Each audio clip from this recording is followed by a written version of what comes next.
চারটা বিয়ে আয়োজন তিনি শুরু করেন, তিনটা বিয়ে করেছেন ইতিমধ্যে। ওনাকে একটু পরিচয় করে দেই। ইমামউদ্দিন ভাই, ইনি হচ্ছে মামুনুর রশিদ কাসিমি ভাইয়ের শ্বশুর। তিনি অলরেডি ইতিমধ্যে চারটা বিয়ে কমপ্লিট করেছেন। উনি কত বড় মহৎ কাজ করেছেন। এর আগে দেখলাম পাকিস্তানে, আফগানিস্তানে অনেকগুলো স্ত্রী তার হয়, অনেকগুলো দায়িত্ব নেয়। এই সাহাবীদের এই জিন্দেগিগুলো আমরা অন্য দেশে দেখেছি, কিন্তু মানুষের কথা বলতে তো বাংলাদেশে কোনোভাবেই সম্ভব না। কিন্তু আমি গবেষণা করে দেখেছি বাংলাদেশে যে পরিমাণ নারীরা অবহেলিত আর নির্যাতিত, আর যে পরিমাণ স্বামীহারা আছে, তাদের কাছে যদি আমরা ইসলামের এই সৌন্দর্য যদি উপস্থাপনা করতে পারি, এবং যে সমস্ত পুরুষরা, লাখ লাখ পুরুষ আছে যারা অন্যায়ভাবে এই সমাজের 80% মানুষ, 80% পুরুষ বিবাহিত থাকার পরও, বউ থাকার পরও অন্যায় জায়গায় টাকা খরচ করে।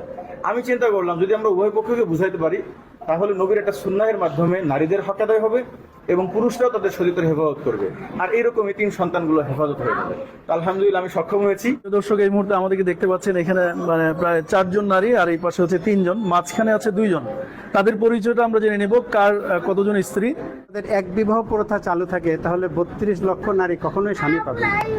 তো এর ভিতরে বিধবা, ডিভোর্সি এবং দরিদ্র, অসহায় এরকম আরো 50 লক্ষ নারী আছে। তো যদি পুরুষরা একাধিক বিবাহ প্রথা চালু না করে, তাহলে আমাদের এই সমস্ত নারীরা কখনোই তারা স্বামীর সংসার পাবে না, অসহায় হয়ে থাকবে। তো যার ফলে আমাদের দেশে জিনা, ব্যভিচার এটা বেড়ে যাবে।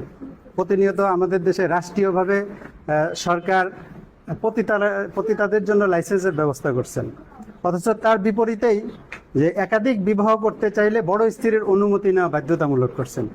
সেম জায়গায় কিন্তু যে জিনা করতে গেলে তার আর কোনো বাধ্যবাধকতা। তো তখন থেকে আমি মূলত ওনার সাথে কাজ করি। তো আমি আল্লাহর রহমতে যে আমার 4 জন স্ত্রী, সকলকে আমরা বলবো যারা সামর্থ্যবান আছি সে একজনের দায়িত্ব নিবে, যে 2 জন পারে 2 জনের দায়িত্ব নিবে, যে 4 জন পারে সে পুরো 4 জনের দায়িত্বই নিবে। ব্যাস এটাই হলো সকলের প্রতি আমার মেসেজ। সামর্থ্যবান পুরুষরা যদি এগিয়ে আসে, তাহলে আমাদের সমাজের যে অবহেলিত নারীরা আছে তাদের আর এই অবহেলিত থাকতে হবে না।